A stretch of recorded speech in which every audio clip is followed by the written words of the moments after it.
You trigger due to past soul wounds that are not healed. So triggering means you overreact to something that is really not that significant.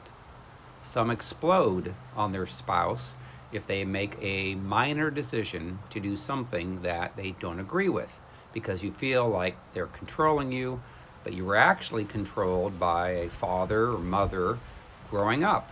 Couldn't make your own decisions, so it feels similar. Maybe you feel like you can't trust your spouse and you go off on them multiple times a month, even though they have never done anything to cause you to feel like you can't trust them. But when you were a teenager, maybe your boyfriend or girlfriend cheated on you and you never could forgive them. Triggering happens because when you were a child, you were hurt, you were wounded, and felt like you either couldn't trust, you felt unprotected, you were controlled, judged, you felt angry, hurt, bitter, rage, jealous, rejected, betrayed. And then when something today feels like the same thing to you, then you will trigger on the person who is causing you to feel the same way. You may hear voices in your head or feel it inside. You trigger on your spouse, your children, parents, siblings, work colleagues, friends, strangers, church people. You will literally feel the same pain today that you felt as a child and then overreact. You could raise your voice, scream, yell, rage, silent treatment.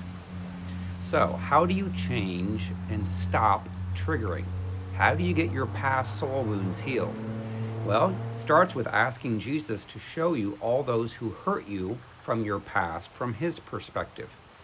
And when you can see how they got hurt and they got wounded, then it starts to soften your heart, enable you to forgive them. Matthew chapter 18, verses 21 through 35. Then once you understand that they were hurt, they were wounded, then just say, I choose to forgive, X for hurting me, causing me to feel maybe rejected, betrayed, whatever it might be. And you give those soul wounds to Jesus. Ask him to heal you. Then you command every demonic spirit that attached to your soul from them to go to the pit in Jesus' name. Then the next time something comes up that you used to trigger over, you won't trigger anymore because that wound has been healed. So there's many, many, many people, most people, who have been hurt and wounded in their past, never got those soul wounds healed, and then continue to trigger today. And then a lot of them will sabotage their own relationships. All right, so I have a book called Freedom from Soul Wounds and Demons, helping people to get healed from their triggers, healed from their soul wounds so they don't trigger anymore. And then they can walk in peace.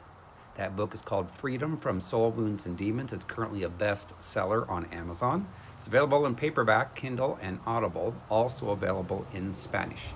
Thanks.